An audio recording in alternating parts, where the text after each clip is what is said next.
Olá, seja muito bem-vindo e muito bem-vinda ao 60 Pode Mais, o podcast que joga a luz sobre a longevidade dos novos 60 a mais e sobre todas as questões que os envolvem. Gravado no Clube Empreendedor Brasil, a quem agradeço o apoio. Hoje, eu, Carla Cabral, vou receber uma mulher que traduz na prática uma frase poderosa.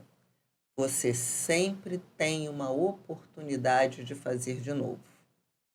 Ela tem 63 anos, é psicóloga formada pela USF de Itatiba, especialista em psicologia social e trabalho pelo CED Sapientai, MBA em gestão de negócios, atualização em ansiedade, depressão e pânico pelo IPQ USP. Coisas dos nossos tempos, né? E depois de quase 20 anos no mercado de seguros, foi demitida aos 54 anos. A gente conhece histórias assim, né? Pois é, e ela poderia ter visto aquilo como fim, mas não. Ela escolheu enxergar como um reinício. E aí ela deu uma virada que ela vai contar aqui pra gente. Ela revisou o diploma, reestruturou a carreira e criou um produto, um programa de emagrecimento com consciência que se chama Hemonutri, que é sensacional.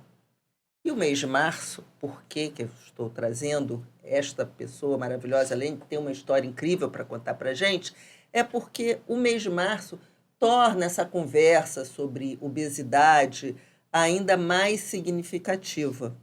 Porque além de celebrar a força e a trajetória das mulheres, na março é o mês da mulher, uma das razões da presença da Eliana aqui, claro, mas também março, no dia 4 de março, é o Dia Mundial da Obesidade. Então, é um mês onde se trabalha essa conscientização sobre a obesidade e os grandes desafios de saúde pública e os pessoais, né, que quem sofre com a obesidade enfrenta. Bom, mas obesidade vai muito além da estética, tem a ver com, lógico, com peso, tem a ver com saúde, saúde emocional, solidão, ansiedade, hábitos, informação, autocuidado. E vamos entender aqui esse tema e as muitas faces dessa história. Bom, é sobre tudo isso que nós vamos conversar com a Eliana Sorrini. Eliana, muito obrigada pela sua presença aqui.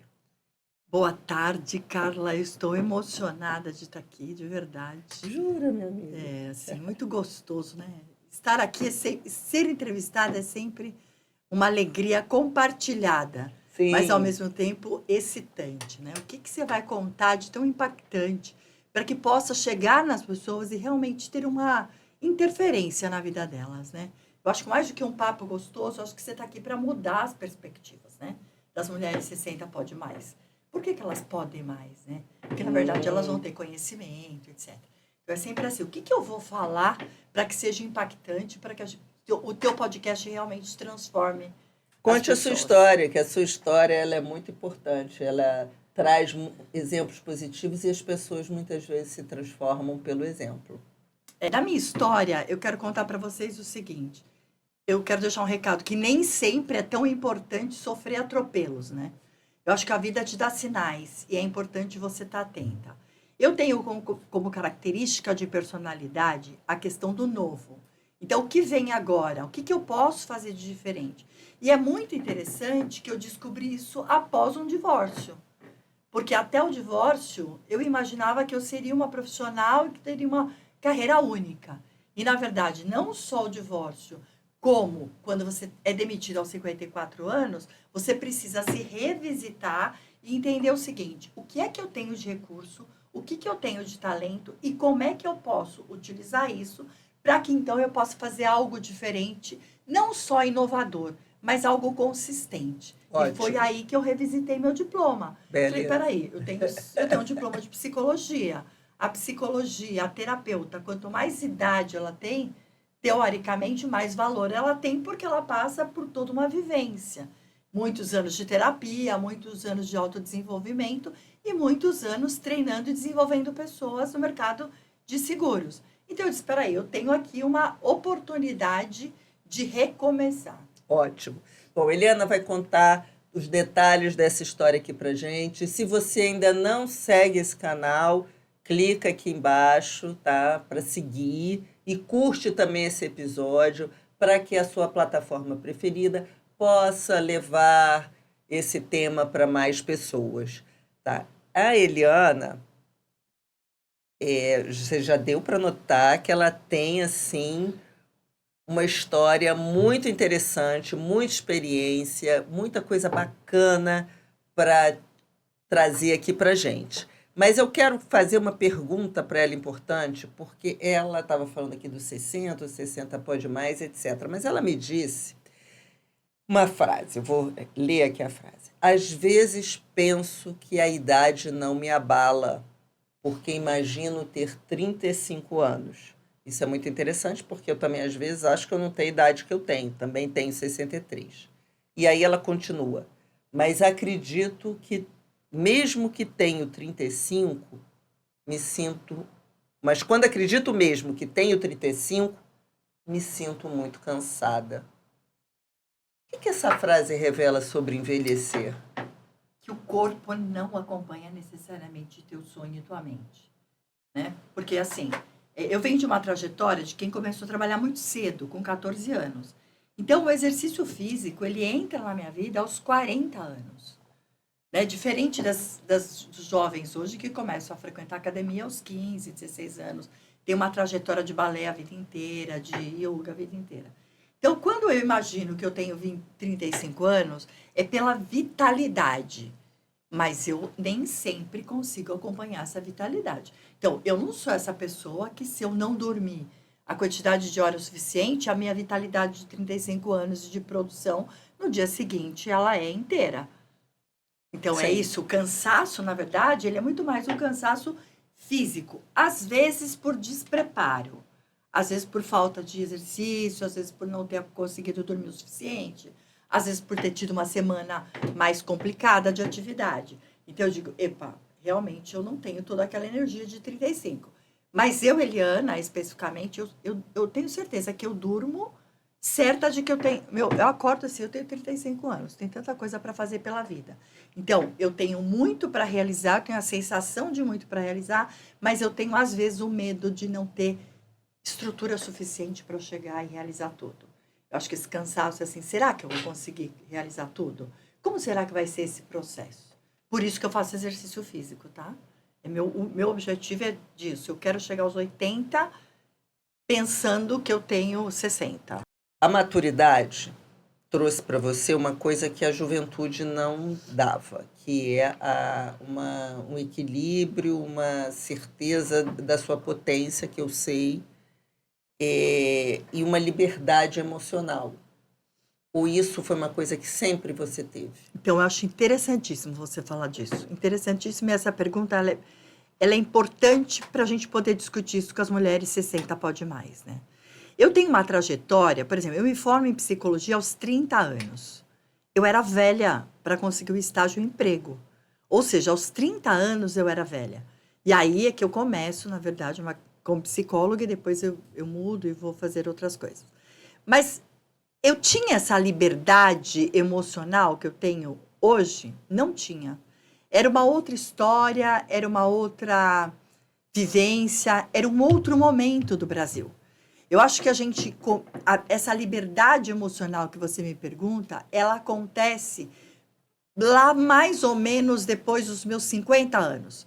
Depois que eu fui morar fora do Brasil, depois que eu fui construir minha empresa fora do Brasil, quando eu volto, eu consigo entender que eu tenho características e eu posso fazer, então, outras coisas que as pessoas e os meus amigos não faziam.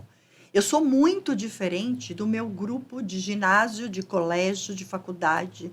Eu sou muito diferente das pessoas. E é tão interessante porque eu morei numa cidade do interior chamada Bragança Paulista, que eu amo de paixão.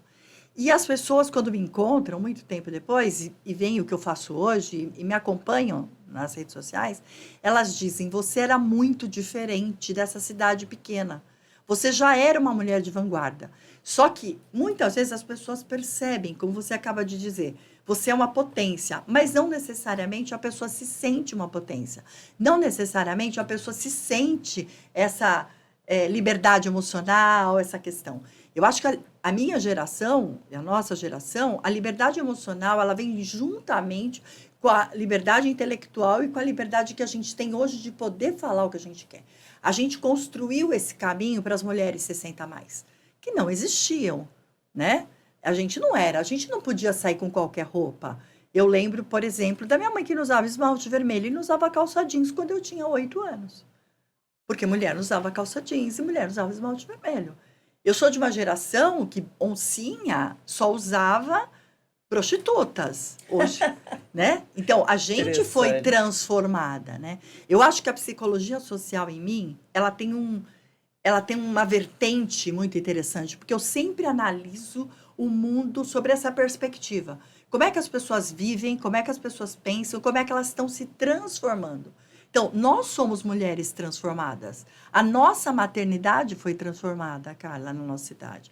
O nosso mercado de trabalho foi transformado. Não é só mudar de trabalho, mas nós somos da geração que a mulher usava terno numa reunião para se equiparar aos homens. Era uma roupa. Hoje não. Hoje você pode ir sem manga numa reunião. Hoje você pode ir de saia. Não precisa ser uma micro saia, né? Porque o assédio ainda está aí. Mas você pode se posicionar, né? Da forma como você é. Então, eu acho que a liberdade emocional, ela acontece na experiência, por ter passado várias coisas. E também pela mudança cultural.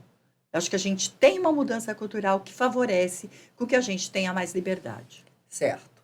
E agora me fala uma coisa. Você foi demitida aos 54, né?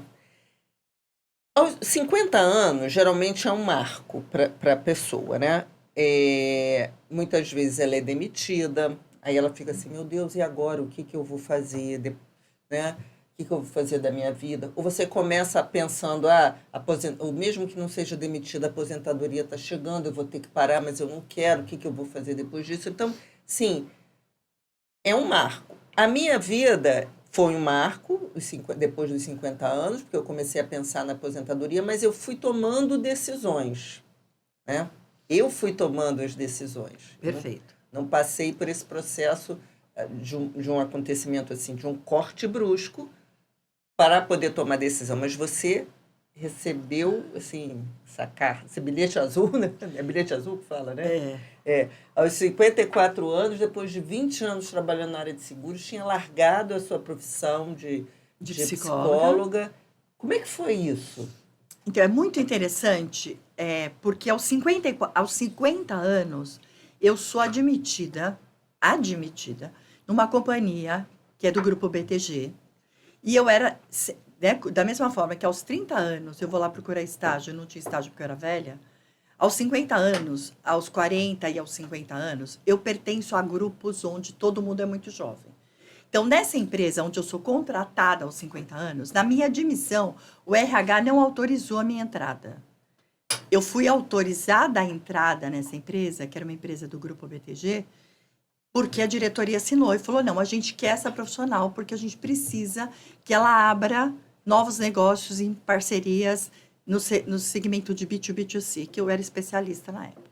Então, a minha admissão foi uma admissão meio... a gente precisa dela, tá? Mudou a diretoria. Quando mudou a diretoria, eles falaram, a gente não quer ela. A gente não quer ela. Ela é ultrapassada. E aí foi uma questão de tempo, Carla, essa demissão. Eu sabia que eu ia ser demitida? Sabia. E aí, assim, né? Qual é o grande problema de achar que você tem 35 anos e acordar com 63? É que eu não me preparei para a aposentadoria. Então, eu nunca fui ver INSS, eu nunca fui ver as minhas reservas. Na época, imagina, eu compro vacas. Imagina, eu sabia que eu ia ser demitida. Eu vou lá e compro um lote de 5 vacas e 4 bezerros. Então, assim, essa coisa de você ter uma vivência, de se imaginar jovem eterna, também impossibilita que você planeje a sua aposentadoria. E foi exatamente o que aconteceu comigo. Embora eu tivesse a percepção da demissão, você ser demitida me paralisou. É tão interessante que eu fiquei num processo de luto E eu lembrava da gerente de RH atrás de mim por meses, olhando se eu ia mandar algum e-mail comprometedor para alguém. Eu era um cargo de confiança na companhia. E por causa disso, eu não tive coragem de pedir emprego. Eu falei, eu estou muito velha. Aí eu disse, ok, acabou. Acabou aqui a minha vida de seguros. Eu tenho que pensar em fazer o quê? Vendi as vacas, óbvio, né? Vendi as vacas e disse o que eu vou fazer. E aí eu vou lá e resgato meu curso de psicologia e vou para a atualização. Então, lá aos 30 anos, enquanto psicóloga, eu era uma psicanalista, botava as pessoas no divã e trabalhava a questão, né, freudiana. Aos 54, eu vou numa linha muito mais de neurociência e TCC, que é a terapia cognitiva comportamental. Então, eu fui estudar todas as doenças psiquiátricas no maior e melhor instituto de pesquisa de doenças mentais, que é o instituto, que é o Hospital de Psiquiatria de São Paulo, do Hospital das Clínicas, e aí fui estudar todas as doenças. E vou, então, me aprofundar na ansiedade, depressão e pânico. Mas eu sempre tenho essa vertente, doenças do trabalho. E aí eu começo a atender numa clínica por convênio, onde começa a chegar para mim assédio moral da área de publicidade. Então, há quase 10 anos atrás, a área de publicidade sofria muito problema de funcionários não aguentarem a pressão, porque eles tinham horário para entrar, mas não tinham horário para sair. E aí eu começo a estudar, então, as possíveis doenças do trabalho. E vou nessa vertente. E sempre com uma ponta em novos negócios. Sempre. Eu sempre fiz uma consultoria na área de seguros. Sempre, sempre fiz. Ah, eu vou fazer isso. Até a escrita do livro, onde eu definitivamente encerro a minha carreira. Que eu falo a minha vida em vários atos e digo, não, agora eu vou trabalhar a psicologia como consultora estratégica para as empresas. Você é coautora de um livro, né? Isso, que é Mulheres no Seguro. É recém-lançado aqui. Recém-lançado, né? Nas plataformas e nas livrarias. Onde eu encerro mesmo, e eu conto a minha vida em vários atos. Onde eu vou contando esses steps profissionais e que tudo isso me ajudou a construir essa nova carreira. A ter a liberdade emocional para criar coisas novas. Então, da onde vem a liberdade emocional? Foi de revisitar tudo que eu tinha feito e dizer, agora vamos com mais cautela. Então, eu acho que aí faz a diferença você refazer isso aos 55, aos 60 anos. E você nunca mais comprou nem vaca, nem bezerro, né? Ainda não, mas se eu ficar milionária, é a primeira coisa que eu faço. Tem muita gente que compra vaca, e é uma coisa do interior, Sou né? apaixonada. É uma coisa do interior isso, essa história. Eu acho que eu revisito a minha ancestralidade, né? O meu pai. Como o carnaval, para mim, eu revisito a ancestralidade que é minha mãe, né? Então, acho que tem a ver mais com essa coisa mesmo da ancestralidade, o meu encontro com meu pai, assim. Mas eu acho que é uma coisa de cidade do interior que as pessoas têm o hábito de investir. Tem um sítio. De investir em animais, essas coisas. Interessante.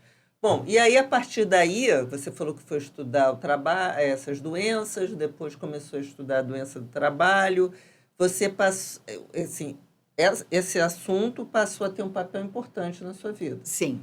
Eu sempre gostei de estudar quais são os benefícios do trabalho na vida do homem. Pois é, isso que eu também era um assunto que eu queria entrar, sobre essa questão do trabalho para a saúde mental do ser humano.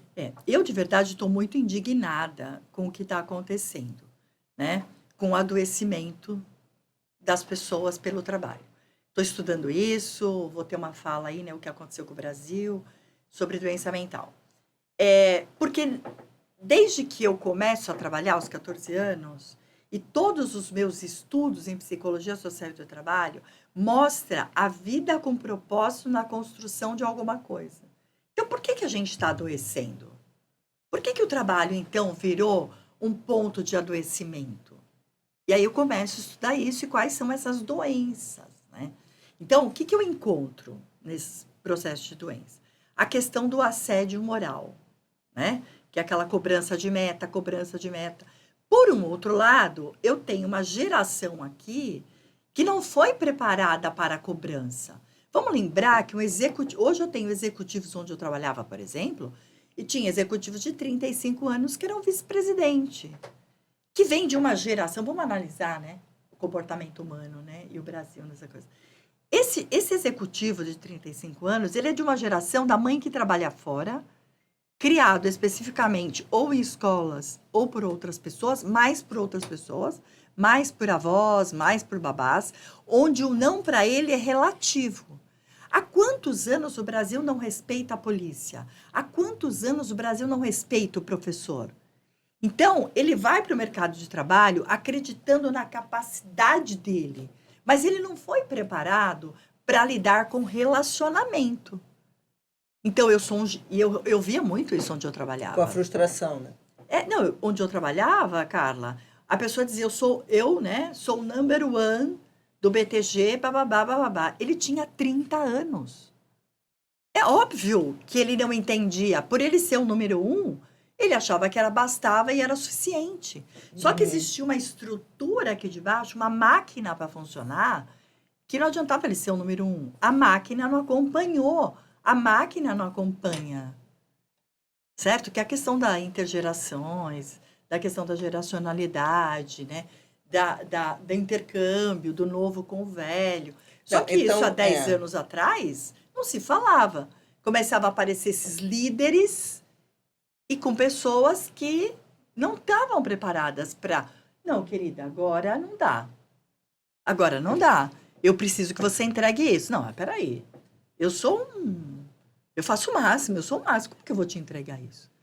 Né? Então, eu acompanho esse processo. E aí, meu consultório tem muito executivo. Eu acho assim, você levantou um ponto, mas existem inúmeros outros pontos, né? Às vezes isso gera uma insegurança no executivo, que acaba cometendo assédio moral justamente por essa insegurança.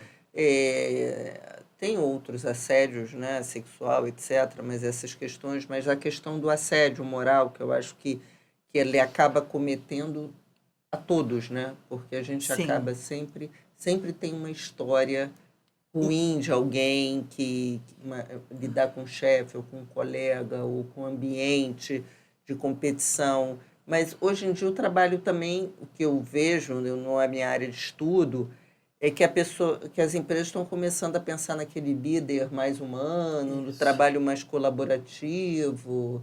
Na verdade, o que acontece?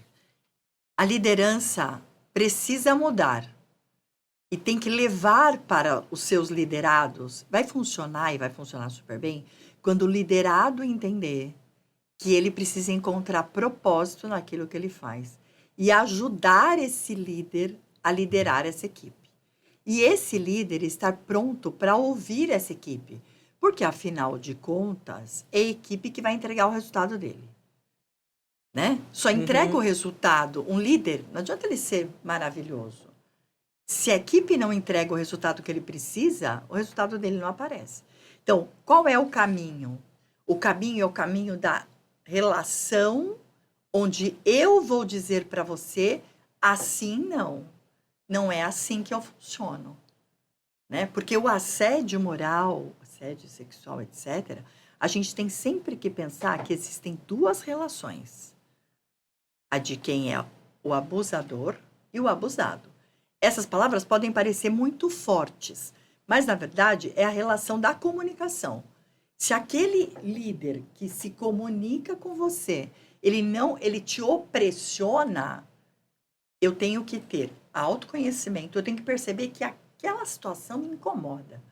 E como é que eu vou resolver isso? Exatamente. Né? Porque senão vem sempre de cima. Eu tenho que entregar o resultado e eu sou obrigado a entregar aquele resultado. Não. Você pergunta como é? E é o que eu observo muito nas relações que eu trabalho. Nos pacientes que eu tenho. Eu atendo bastante executivo, tanto do mercado financeiro como da indústria, tá? E o que eu vejo? A dificuldade deles de dizerem o que eles pensam. E aí eu concordo com você. É na insegurança. Ou seja, a pessoa também não se sente suficientemente capaz, às vezes, para enfrentar aquela dificuldade. E aí, no lugar do diálogo, se reprime, a ponto de ficarem doentes. Tá? E, bom, mas você estava falando que o trabalho, ele é importante, né? Sim. Ele é importante, de qualquer maneira. É o desenvolvimento intelectual seu. É o desenvolvimento no relacionamento, é o desenvolvimento intelectual e é o desenvolvimento social. Porque senão você não realiza, né? Já é provado pela neurociência, isso é muito interessante, Carla. A neurociência diz o seguinte, a felicidade, para você se sentir feliz e romper, né, a central de controle que a gente tem no cérebro, você precisa ter algo que você faça, mas que tenha pessoas, criatividade e passe pelos 5 sentidos. Se você parar para pensar isso, juntamente com Freud, lá em 1900, que diz que a pessoa normal é aquela que trabalha, ama e se diverte. Então, não dá para você ser normal sem o trabalho. Existem diferentes formas de trabalho. Não é só a via... E aí eu acho também que é um outro motivo para as doenças. Porque a internet, ela te oferece muitas opções de trabalho. Do ponto de vista psicossocial, a gente tem uma bolha dizendo, desde a pandemia, que você vai ficar milionário não sendo CLT. Você vai ficar milionário inventando o seu próprio negócio, indo para a internet, criando o seu canal, é que aí vem o milhão. Aí eu começo a achar que aquilo que eu estou fazendo, eu não sei o que eu estou fazendo. Eu estou lá trabalhando sem entender o que eu faço, sem entender aquilo, para que serve aquilo no mundo. Né? E aí eu vou lá e acho, não, eu tenho executivas da Uber, por exemplo, que dizem, eu não quero trabalhar. Eu quero criar o meu negócio. Porque, afinal de contas, eu quero ter um propósito. Aí ela cai em si e fala, não, mas espera aí, me propicia tudo o que eu quero, eu desenvolvo o trabalho. Sim, mas aí a gente chega na nossa idade, 60 a mais, que muitas vezes precisa continuar trabalhando ou por necessidade, ou quer continuar sendo produtivo, então trabalha por um propósito. E aí eu te pergunto, para essa geração aí, para esse público 60 a mais, continuar ativo, continuar trabalhando, é mais sobre dinheiro, identidade ou sobre essa saúde emocional? Para os 3, sem dúvida nenhuma. O brasileiro não é preparado e poucos, muito poucos, se prepararam para a aposentadoria. Essa é uma realidade. Sim. Tá? A gente vê os dados econômicos, os números da previdência privada, os números, né, da aposentadoria. Eu recebo uma aposentadoria de 7 salários mínimos, em 5 anos eu estou recebendo 5, em 10 anos eu estou recebendo 3. E a inflação não acompanha isso. Então, verdade. Se eu não me preparo, independente de ser funcionário público ou não, a gente vai viver mais. Esse dinheiro não é suficientemente... Se eu não me preparei, né? Se eu não me preparei, esse dinheiro não é suficientemente o bastante para que eu tenha a mesma qualidade de vida que eu tinha. Certo? Então, muitas vezes, eu vou trabalhar, sim, para manter a minha situação financeira ou o meu padrão de vida. Agora, a nossa liberdade emocional não faz muito sentido eu trabalhar por trabalhar. Não faz muito sentido, né? Se eu não me profissionalizei, eu vou ter que trabalhar por trabalhar. Mas se eu me profissionalizei, se eu desenvolvi, se ao longo da minha carreira eu criei novas coisas, eu vou então trabalhar por propósito. E aí eu vou construir novas coisas, que é o nosso caso, por exemplo. Hoje a gente faz coisas muito interessantes que a gente não pensava em fazer quando estava trabalhando e nem imaginava que a gente ia fazer uma coisa tão diferente. Exatamente. Né? Quando eu comecei a pensar o que eu vou fazer depois da minha aposentadoria e fui encontrando o meu caminho, na verdade eu fui construindo o caminho fazendo. E não pensei que eu ia estar aqui, né, hoje, fazendo meu podcast, estando em eventos, palestrando, escrevendo. É interessante isso, né? Nas redes sociais, então, jamais imaginaria. Hoje é uma vida de propósito. Exatamente. Eu quero transformar essas pessoas, eu quero contar para elas que elas têm um caminho, eu quero contar que 60 pode mais, pode mesmo. Exatamente. Né? Então, o trabalho, quando ele é por propósito, ele rompe a central de controle e gera felicidade. Se eu estou mais feliz, eu tenho essa consciência de felicidade, não de uma felicidade plena, mas de que eu faço coisas mais interessantes, eu vou ter mais saúde. Agora... Eu vou ter mais saúde mental. Entendi. Tá? Eu não consigo separar, e eu não acho importante também, separar saúde de saúde mental. Porque a gente tem uma saúde, nós somos um ser sistêmico, biopsicossocial.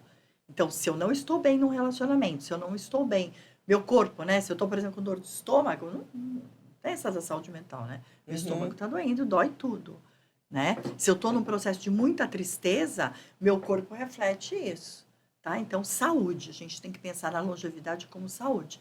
Segundo a OMS, ter saúde é mais do que ausência de doença. Isso é muito importante a gente reforçar. É né? um conjunto. É um Saúde física, emocional e social. social. É fundamental falar disso.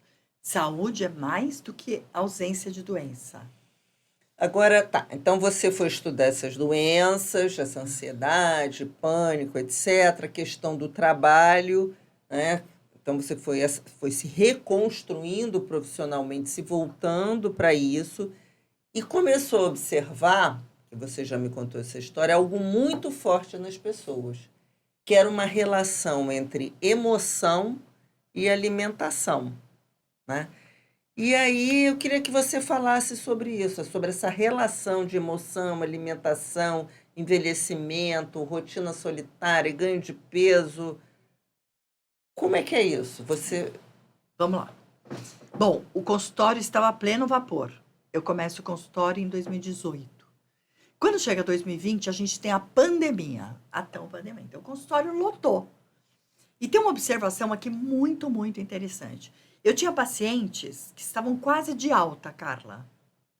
Quase de alta, assim. Já era um processo de reflexão, já era um processo de desenvolvimento de outras questões, traçar objetivos, metas, etc. Quando entra a pandemia e eles estão enclausurados, eles voltam à queixa primária. Todos os meus pacientes regrediram. E aí eu vou estudar o efeito da reclusa, né? Dessa questão da reclusa. Bom, julho de 2020, eu tinha um consultório particular de 2018 até junho de 2020. Tinha uma sala minha, uma clínica minha, fazia isso da vida, né? Trabalhava na média 25 a 30 horas por semana, atendendo as pessoas. E é muito interessante porque a psicologia, para alguém que pensa de uma forma do universo da sociedade, da mudança da sociedade, esses pacientes sempre me traziam temas de reflexão que eu não necessariamente tinha pensado na vida. Então, eu acho que a minha maturidade emocional também passa por esses pacientes que eu começo a encontrar na minha vida e eles começam a me trazer questões. E aí, eu falo o seguinte, eu não quero mais ter um consultório particular. Eu quero trabalhar 90% online e 10% físico. Mas também no meio da pandemia já... Mas começa a abrir, julho de 2020 começa a abrir. E eu falei, pô, não faz sentido eu agora que atendo online 100%, ter um consultório. Então, eu vou desfazer meu consultório, móveis, etc, tal, e vou montar, e vou para uma clínica multidisciplinar. E aí, eu fui para uma clínica multidisciplinar, que tinham todas as especialidades. Tinha cardiologista, fisioterapia, fisiatra, endócrino, aí começa a história. Endócrino, nutricionista, eu de psicóloga,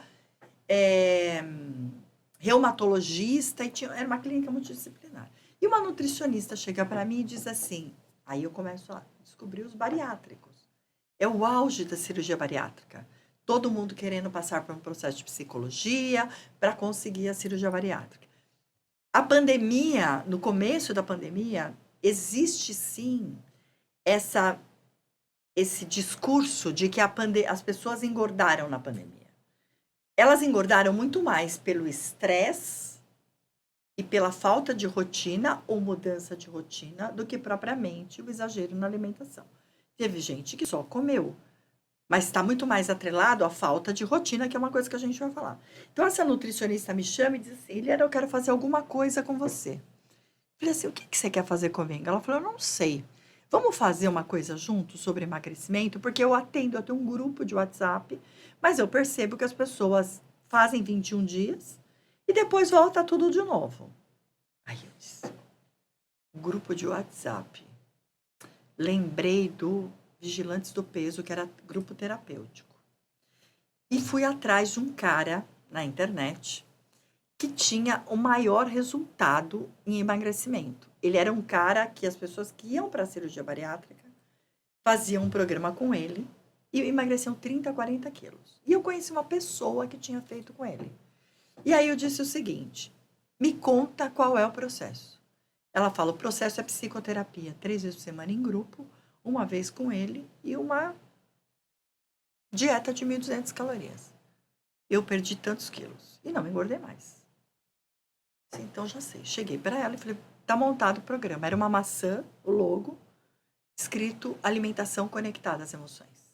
Aí eu começo a abrir esse primeiro grupo e metade desse grupo chegam bariátricos, que já tinham feito cirurgia bariátrica há algum tempo, mas que tinham tido reganho de peso.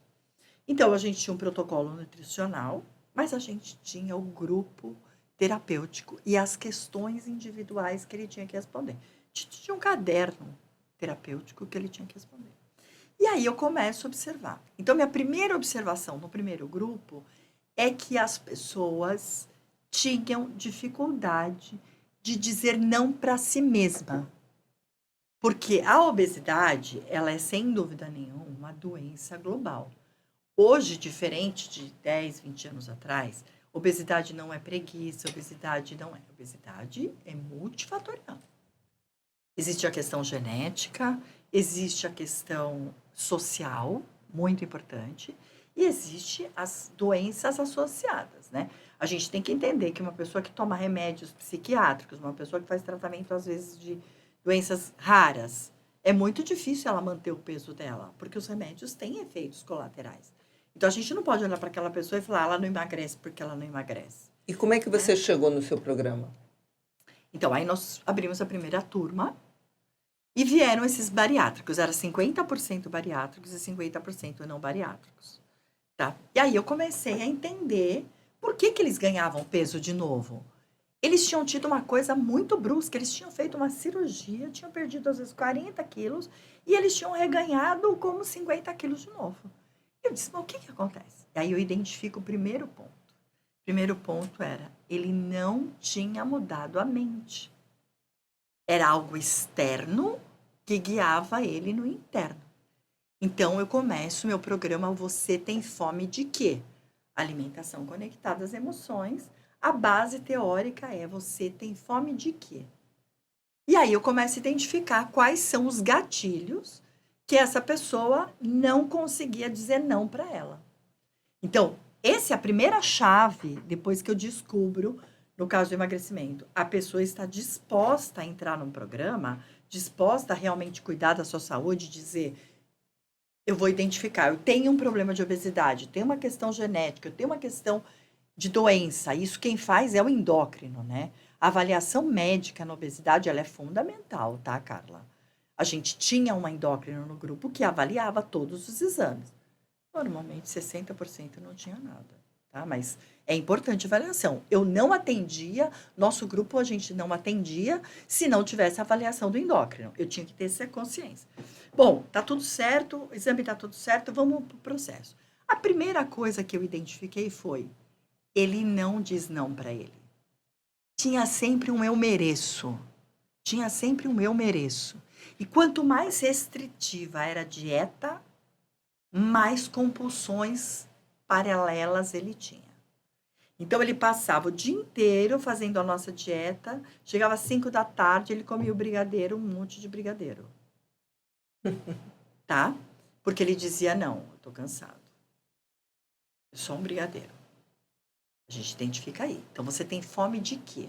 Essa foi, então, o primeiro passo. Segundo passo, eu vi que as pessoas faziam dieta e elas não emagreciam. Pessoas que faziam dieta. Bom, vamos analisar o exercício físico? Vamos analisar o exercício físico. Aí fui lá e analisei o exercício físico. Pessoas com dieta e exercício físico. Algumas realmente aumentava, né? Porque qual é... É a massa muscular. Qual é o potencial do exercício físico? Eu aumento meu gasto calórico.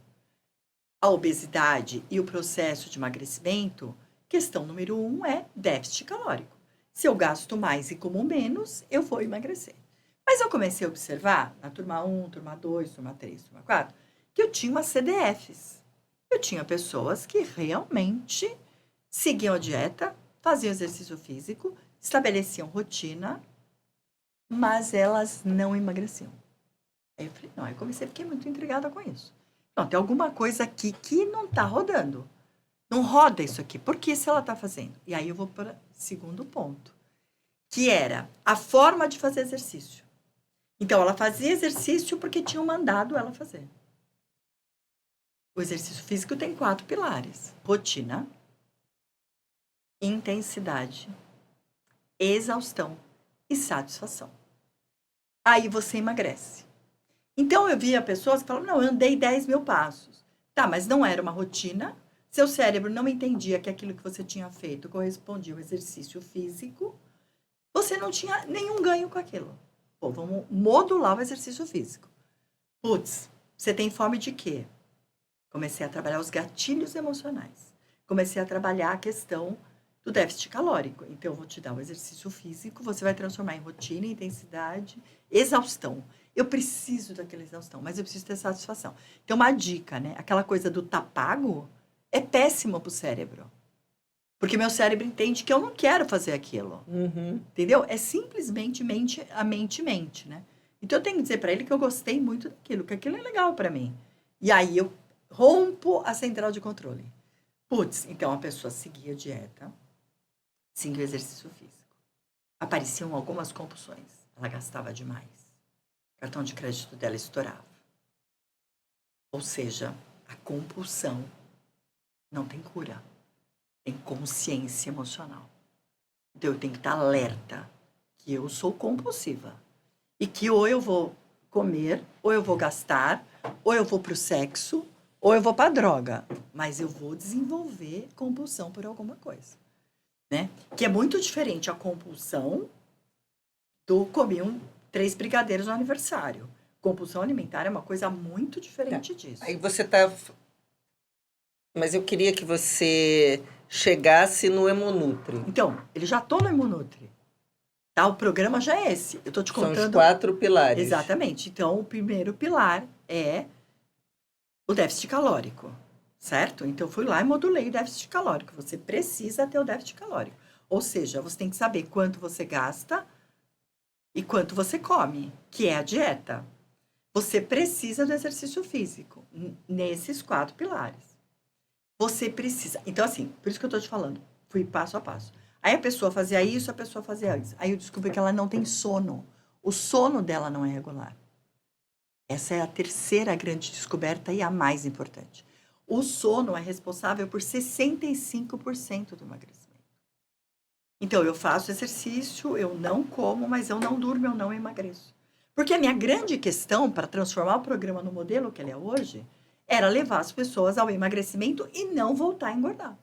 Porque senão de que adianta? Eu entro no processo de reganho. Então, eu descubro lá que ela não consegue dizer não. Eu explico para ela. Você percebe que é difícil você dizer não para você? Você percebe que existe você mimada? Então, eu preciso cuidar desse mimo. Você precisa ter essa consciência emocional, né? Então, eu vou. Déficit calórico, né? Controlo a dieta. Faço uma dieta inferior ao que você gasta. Trabalho o emagrecimento do ponto de vista do pilar do exercício físico. Regulamos o sono. A gente tinha uma fisioterapeuta que ensinava a dormir. O que você tem que fazer antes de dormir? 2 horas antes, ir para a cama, começar a diminuir a luz da casa, menos luz, trocar o celular por livro, né? E para cada um a gente ia fazendo, modulando isso. E por último, era ser feliz, era ter satisfação. Porque eu tinha uma paciente, era muito interessante, que ela fazia tudo direito, mas ela não emagrecia. Eu falava, o que acontece? Ela não era feliz com a vida que ela tinha. Ela não entendia que, no caso dela especificamente, faltava afeto, faltava ter um parceiro, faltava ter uma vida afetiva completa. Ela encontrou esse parceiro, ela nunca mais engordou. Agora, e aí você... Aí que me perguntava, acho importante falar isso. No último grupo, as pessoas diziam, tá bom, Eliana, mas não tem homem para todo mundo. Então, o que eu faço? E aí vem o segredo da satisfação. É você ter consciência do que te falta. Então, você tem fome de quê, Carla? Não é do brigadeiro. Não é do brigadeiro. Então, eu preciso do autoconhecimento suficiente para que eu possa ter essa consciência. Peraí, eu não tenho parceiro. Então, a minha vontade de beijar na boca não pode ser substituída pelo brigadeiro. A minha vontade de receber um abraço, ela não pode ser substituída por uma lasanha.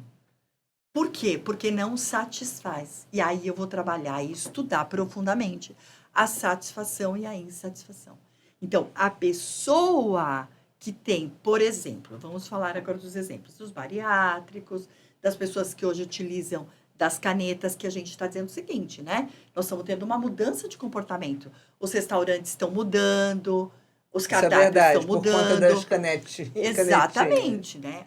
Mas você precisa entender o seguinte, é algo externo que modula a minha fome. Agora, eu tenho fome de quê? Não é da comida.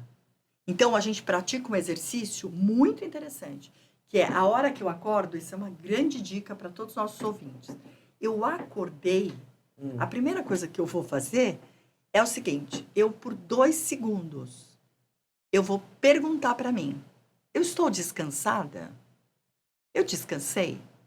Porque se eu não descansei, se eu não me sentir descansada, eu vou ter mais fome. Interessante. Bom, e aí, onde que as pessoas te encontram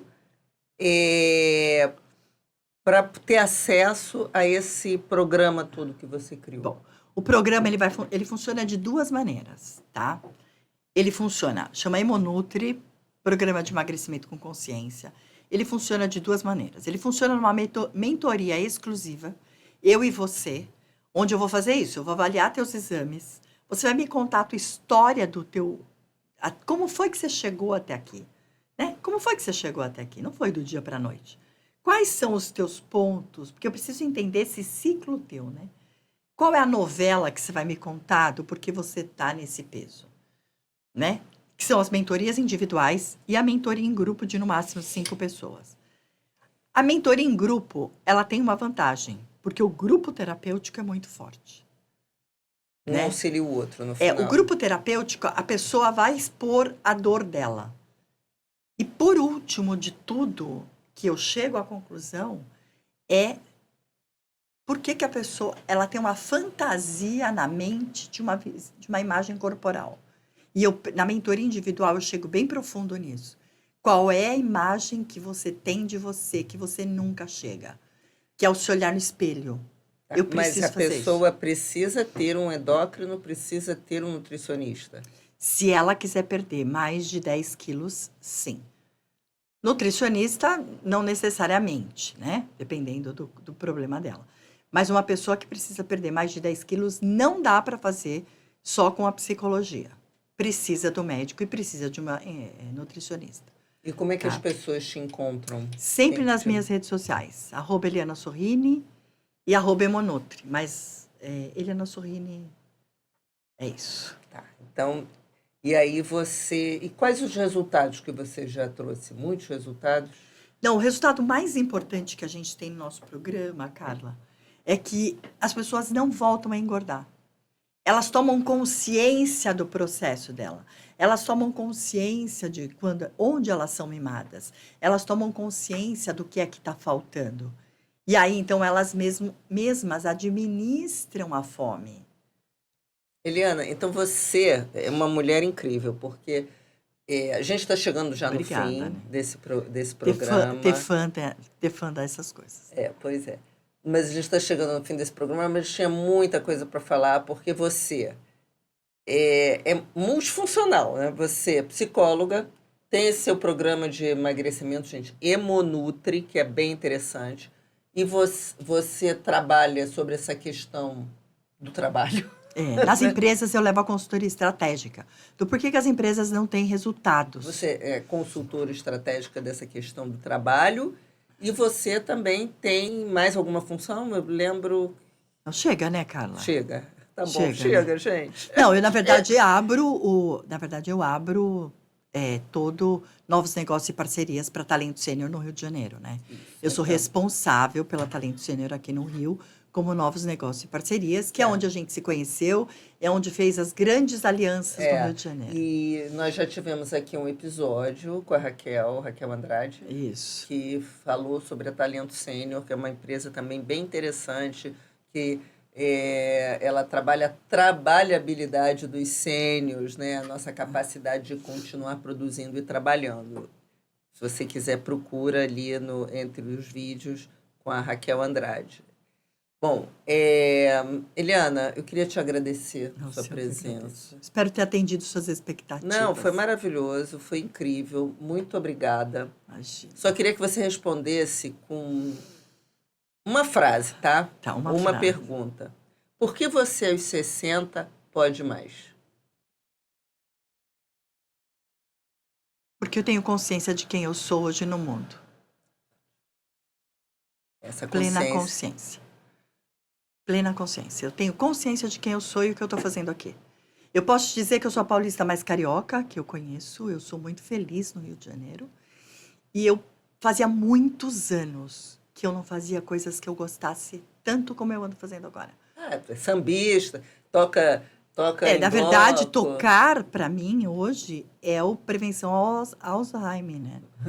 É a garantia, né? De que eu vou ter longevidade saudável. É que nem aprender um novo idioma, aprender a tocar um instrumento. Eu falo que melhora meu TDAH, que eu não tenho, tá? Bom, gente, olha, vocês viram essa história da Eliana incrível, que aos 54 anos foi demitida, criou novos negócios, retornou à carreira antiga, fala sobre saúde mental, sobre o corpo, sobre novas oportunidades, é responsável por novos negócios, cuida da saúde mental, criou um programa de emagrecimento. Gente, realmente, talvez o tempo não permita que ela faça tudo o que ela quer, mas pelo menos eu acho que ela se esforça para fazer o melhor. Vale imaginar que eu tenho 35. Vale imaginar que tem 35. E esse foi mais um episódio do 60 Pode Mais. Agradeço ao Clube Empreendedor Brasil pelo apoio em ceder aqui esse estúdio. E se essa conversa fez sentido para você, compartilhe esse episódio com pessoas que precisam ouvir sobre isso, sobre tudo isso que foi falado aqui, porque foi um assunto muito vasto, né? Foram vários temas. Eu sou Carla Cabral e muito obrigada pela sua companhia até esse momento.